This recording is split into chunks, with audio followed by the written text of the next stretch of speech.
Hello, everybody. As you are aware, my name is Professor Robert Romano, and this module we're going to be talking about antitrust issues in the sports industry. We're going to go through a little overview of what antitrust law is and is about, why antitrust law came into being.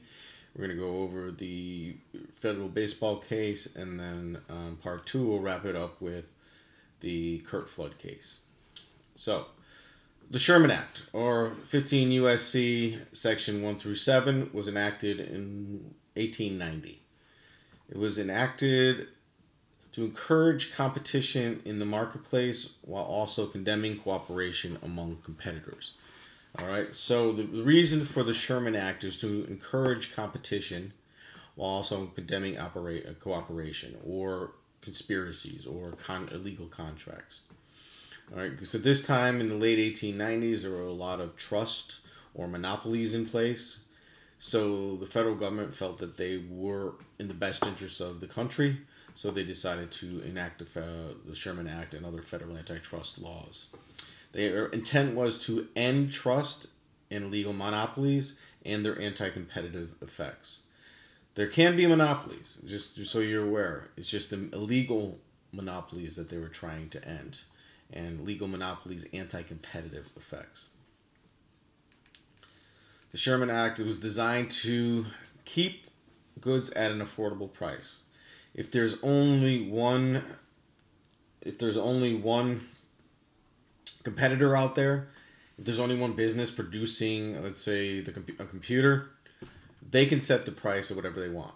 There's no competition, and there's no price competition. So the Sherman Act was designed to keep goods at an affordable price, while also keeping the quality of goods at a high level. If there's no competition, if you're the only one making a computer, you can make it as good as you want or as bad as you want. You can go cheap, put cheap parts in there, and have a breakdown after 6 months, 9 months, whatever it is. What do you care? There's no competition. Consumers can't buy another computer. So the Sherman Act was designed to keep prices affordable and to keep the quality of goods at a high level. And also to keep businesses innovative. All right? If a business doesn't have any competition, how much money are they going to spend on research and development? Why should they? This is the way it is. Why change it? So the Sherman Act was also, and other federal antitrust laws were also enacted to keep innovation moving forward, to keep research and development. We felt it was in our best interest as a country to keep the country businesses going instead of being stagnant. So this were the reasons behind the Sherman Act. Promote competition, promote efficiency in the marketplace, and to protect consumers against illegal monopolies. Right? We're a country built on competition.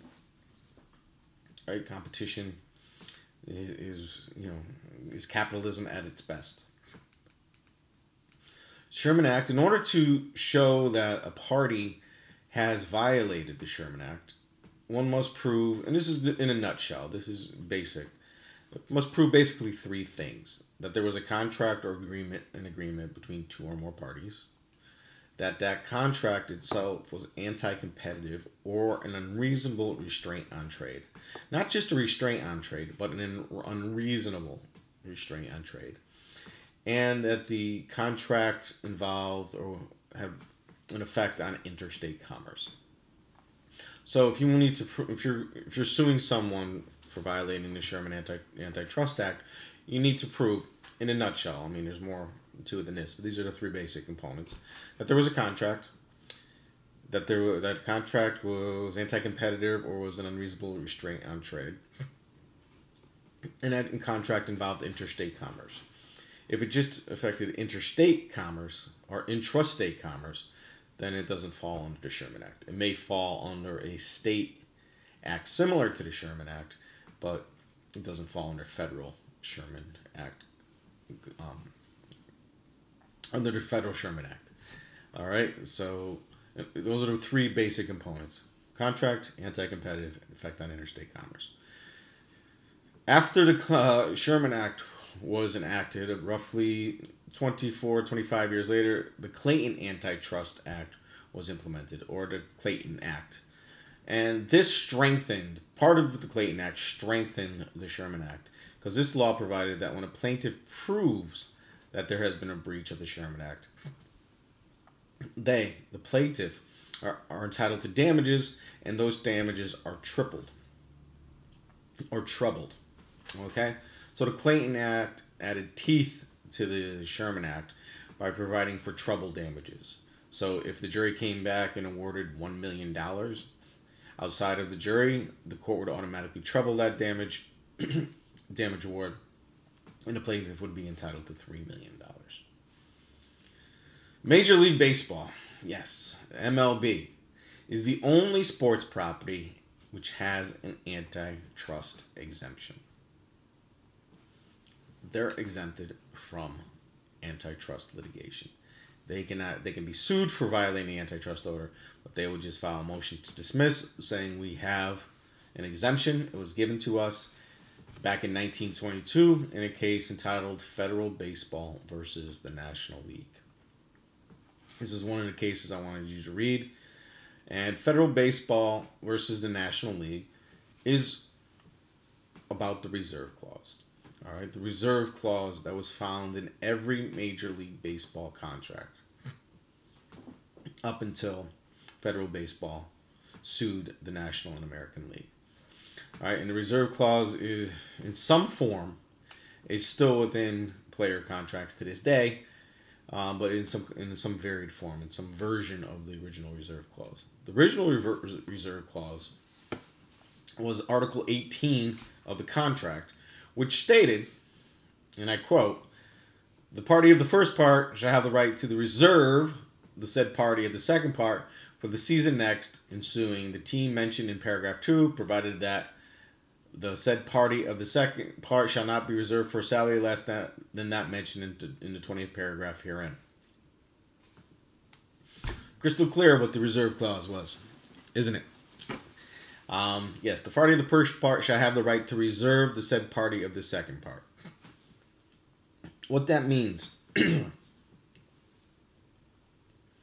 and what this had an effect on, every MLB player, once they signed their contract, was automatically renewed for 1 year. And then at the end of that second year, it was automatically renewed for one more year. And then renewed again, and then renewed again. The only way the player could get out of the contract was by quitting or retiring or failing to play baseball. All right, that was the only way they can get out of the contract. It was a perpetual contract. Once the team had you, they reserved your rights year after year after year. The teams, could trade you, but you, as a player, could not negotiate with another team. All right? Reserve clause allowed the teams to keep a player in perpetuity on the terms dictated by the team and only the team. Okay, as long as they paid you what they paid you the year before, they kept you. They reserved you. A 1-year contract, therefore, became a contract for life. Once you signed with the New York Yankees, you were the property. They reserved your rights until they didn't want to reserve them any longer, either by trading you or cutting you. And that's the first part of the reserve clause. The second part of the reserve clause was that the teams, and this is where the Sherman Antitrust Act starts to get involved. The teams, the major league teams, agreed amongst themselves that the rights of each team to service of its players would be observed by the other teams. And in return, they would observe your rights to players. So what this meant is, at the end of the season, Derek Jeter, let's pick Derek Jeter from the New York Yankees. No other team would approach him. No other team would try to take him from the New York Yankees. The Boston Red Sox couldn't come calling. The Philadelphia Phillies couldn't come calling. The Mets couldn't come calling, even though nobody would take their call anyways. So, at the end of the season, Derek Jeter would not be approached by any other team. Every team respected the Yankees' rights or the reservation rights of that player. In return, the Yankees would not try to approach anybody on the Red Sox, anybody on the Phillies, or anybody on the Mets. Everybody respected each other's players. Right? This was a conspiracy. This was an agreement amongst major league owners that they would observe the other team's rights or reserves in the players. Okay? So, two parts to the reserve clause. One, the perpetual contract, year after year after year. And the second part was that the agreement amongst the team owners that they would observe the rights of each team to the services of its players. In return, the other teams would respect their rights to the players. And that, in a nutshell, is the reserve clause. All right? And then in 1903, when the National League and the American Association of Baseball entered into the agreement to form Major League Baseball, this became known as the National Agreement. This two-pronged reserve clause became known as the National Agreement. This was an all-National League contracts. And when they merged with the American League in 1903, the reason that they merged was the American League agreed that they would put the reserve clause and respect the rights of players in order to merge. All right, so the National League and American League came together, and this became known as the National Agreement. Then, about 10 years later, another league was formed, and this was a beginning. It was a minor league team. It was known minor league, and it was known as the Federal League. And the Federal League wanted to be a major league. So what they did is they said, we want to get the best players. And where are the best players playing? They're playing in MLB. They're playing for the National League and the American League. Well, how can we get them? We need to get great players. So what they did is they offered the players initially more money, and they offered contracts without a reserve clause. So this way, at the end of the season, the player, if they had a great season, could put their services out to bid. They can become a free agent. All right. So many of the Major League Baseball players, MLB players, said, well, this is great. Now I can get paid more than I'm getting paid now. I might as well go over to the Federal League. And in 1 year, over 200 players jumped from Major League Baseball to the Federal League. MLB, not happy with this. Didn't decide to change. They didn't change their business model. They didn't want to do that. They weren't going to take out the reserve clause. They just bought out the Federal League owners, all except for one. One of the owners, the owner of the Baltimore Terrapins, decided, no, you can't buy me out. I'm not selling my team. I want to have my team just like you have yours. And he held out. And when the season started, it was kind of interesting because, being the only team in the Federal Baseball League, they went out there opening day and there were no other teams. So, being a red-blooded American baseball franchise owner, not happy with the fact that MLB basically stole the rest of his league, he sues the National League of Professional Baseball Clubs and the American Association.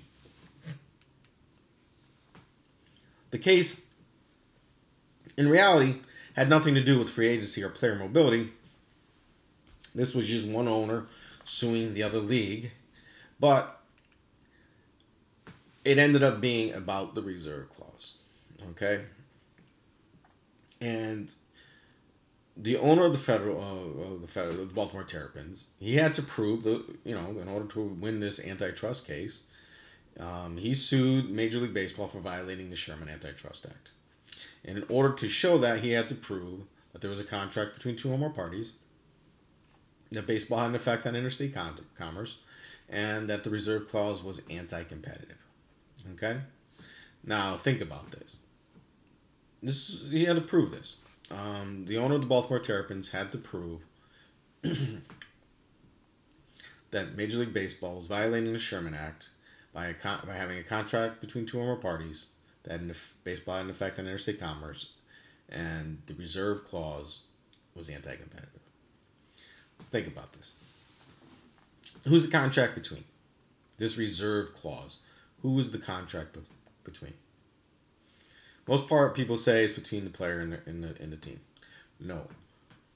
The contract was between all the league owners. They agreed to the reserve clause. The players never agreed to it. It was just in their contracts. All right? So the contract that they had to prove was a contract between all the major league owners that they conspired or they agreed to put the reserve clause in every player contract. And they showed that. They had to show that baseball had an effect on interstate commerce. Now, this is 1915, 1922, in that time frame. And the lower court agreed. Said, yeah, baseball does have an effect on interstate commerce. Players have to travel between states to play. And that this reserve clause was anti-competitive. Now, who was the reserve clause anti-competitive against? Think about that for a second. It's anti-competitive against the players. All right, because how it's anti-competitive is that at the end of this playing season, the player cannot move on to another team. The player cannot put their services out to bid. The player could have had a great season, hit 50 home runs, scored 150 RBIs, and it didn't matter. He was still on the reserve with his former team, and as long as they paid him exactly what they paid him the year before, that player was under reserve. That team kept that player's rights. That player could not go out there and put his services out on the open market. And the owners agreed amongst themselves, no matter how much they wanted that player, that they wouldn't do it. They wouldn't talk to him. They wouldn't try to entice him over to their team. Because they didn't want anybody poaching their players at the same time. All right, so federal baseball, the Baltimore Terrapins had approved the contract. The contract was amongst the team owners. They agreed to put the reserve clause in every player contract. That baseball had an effect on interstate commerce. And that this reserve was anti-competitive against the players. Federal baseball won. At the trial level, federal baseball won a $80,000 verdict, which was trebled to $248,000 plus attorney's fees and cost. All right, they showed the court, they proved those basic three elements. However, the appeals court for the D.C. Circuit reversed. They reversed. This case then was appealed again up to the Supreme Court. The Supreme Court took cert on it. And they analyzed it, analyzing the lower court and the appellate court's rationale. And they came to conclude that baseball, the business of baseball, not the game of baseball, but the business of baseball was a state affair. All right, all the business happens in one state. Okay, now you got to think about it. The crossing, this is 1915, 1922, that era. They felt that the crossing of state lines to play was not enough. That the transport of players was merely incidental to the game, not subject to commerce. Okay? All the business of baseball, the business aspect, happens locally. And in 1915, in that era, 1915, 1922, you can see that. You can see that, yeah, I mean, you may travel interstate from state to state to go to a game, but the business aspect only happens within a state. You walk up to the ticket booth, ticket window, you put your money down, you get a ticket. You buy your hot dog, you buy your beer, you buy whatever it is at that facility. All that business is taking place in one state. At this time, there was no media. I mean, 1915, 1920, there was no games being broadcast on the radio, so there wasn't that interstate effect. There's no baseball games being televised on ESPN or CBS or NBC. There was no media. The media was very localized. It was just a local newspaper and maybe one of the local guys traveling with the team to the game. Merchandise sales aren't what they are now. Most of the business was purely localized. You went to the ticket booth and you got your ticket. The Supreme Court said that the conduct of MLB was not an interference with the commerce among the states. Okay, and therefore, since it didn't have an effect on interstate commerce, and the Sherman Antitrust Act does not apply, and as a result, Major League Baseball got their beloved antitrust exemption. They were, from this case, they were exempted from antitrust litigation for years. All right, they could not be sued for violating the Sherman or the Clayton Act because of federal baseball versus the National League. They are the only sports property that are exempted because of the case federal baseball versus the National League, the decision came down in 1922, which basically said baseball is exhibition, not subject to commerce. Any travel between the states is purely incidental to the game. It doesn't have an effect on the business aspect. Okay? This reserve clause remained in effect for the next roughly 50 years, with some modifications though, because now the owners got a little creative, and they decided that, well, we're going to change paragraph 18, Article 18, to say, well, at least if the player is paid at least 80% of what they were paid the year before. All right, so the player was getting paid $100,000 last year. As long as you pay him $800 this year, the reserve is still in effect. And then after that second year, you repaid him $800. If you paid him, $720? So, I don't know, $720. I'm not a mathematician. Or $740, whatever it is, they were still on the reserve. Okay, so the owners got even a little greedier. They knew they were subject to antitrust laws, so they changed the rules to benefit themselves even more. And again, the reserve clause stayed in effect. It was challenged over the years. The first challenge came in 1953, roughly 21 years later, in a case called Tolson versus the New York Yankees. All right. Now, Tolson went in and sued the New York Yankees, saying this reserve clause is a violation of the Sherman Act. Again, it's a contract between two or more parties. It's anti-competitive, and baseball has an effect on interstate commerce. And by 1953, the argument for baseball having an effect on interstate commerce was much stronger. Right, radio games were being broadcast on radio. Television was coming into your living rooms. Teams were traveling further and further. With the expansion out west. So the argument was a lot stronger. The courts analyzed it and said, we have to follow stare decisis. We got to follow the federal baseball case from 1922.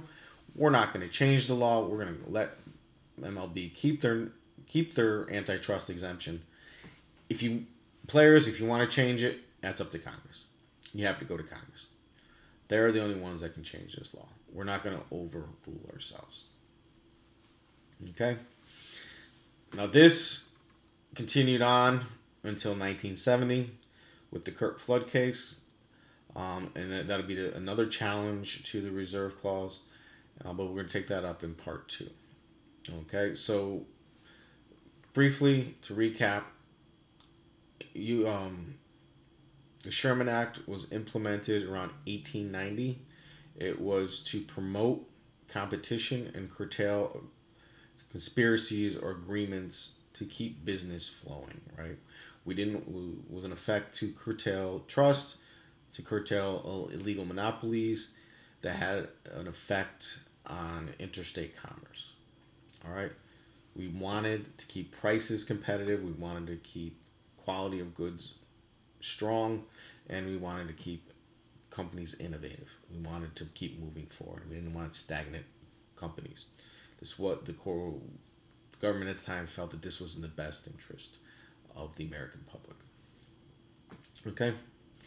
I'll post part 2. Please review the Kurt Flood versus Bowie Kuhn case, and be ready for a lecture on that case in part 2. Thank you.